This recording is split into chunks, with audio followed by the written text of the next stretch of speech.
Shrimad Bhagavad Gita chapter 14 वर्ष 10।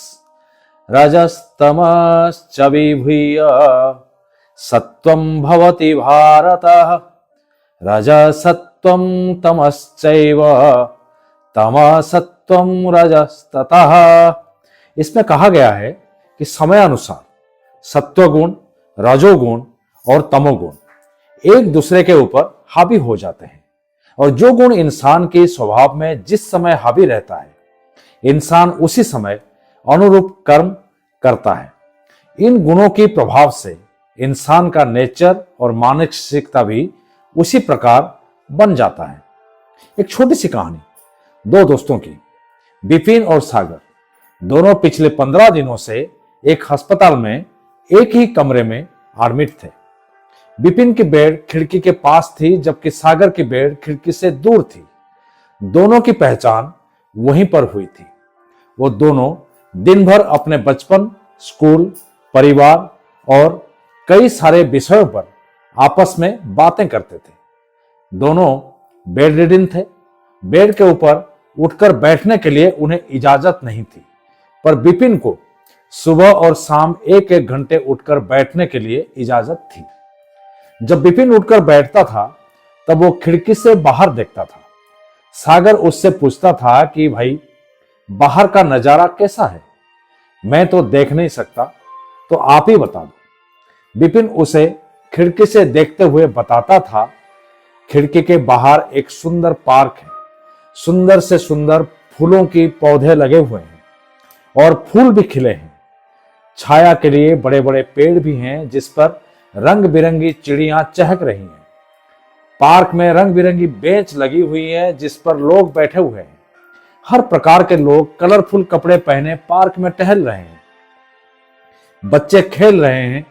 Park के बीच में एक बड़ा सा फव्वारा लगा है। चिड़ियां वहां पर नहा रही हैं। इन सब बातों को सुनकर सागर खुश हो जाता था।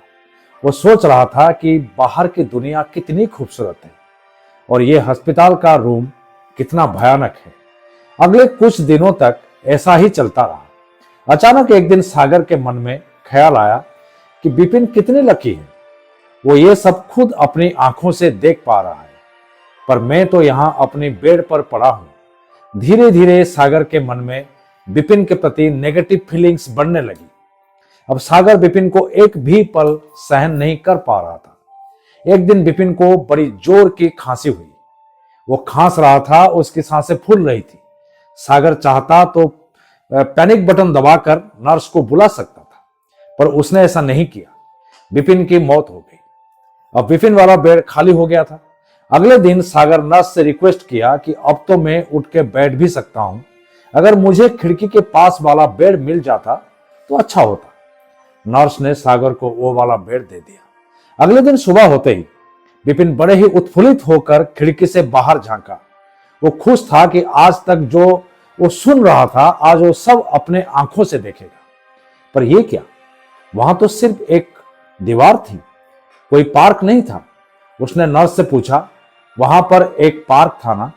नर्स ने कहा, नहीं, वहां पर एक गोडाउन और वो उसका दीवार है। फिर मेरा दोस्त जो पार्क के बारे में बता रहा था, वो क्या था? नर्स ने कहा, तुम्हारा दोस्त जो बता रहा था वो उस चीज को बाहरी दुनिया में नहीं देख रहा था, बल्कि वो अंदर की आंखों से देख रहा था। उसका हृदय इतना अच्छा था कि वो ऐसे माहौल में भी इतनी सुंदर चीजें देख पा रहा था।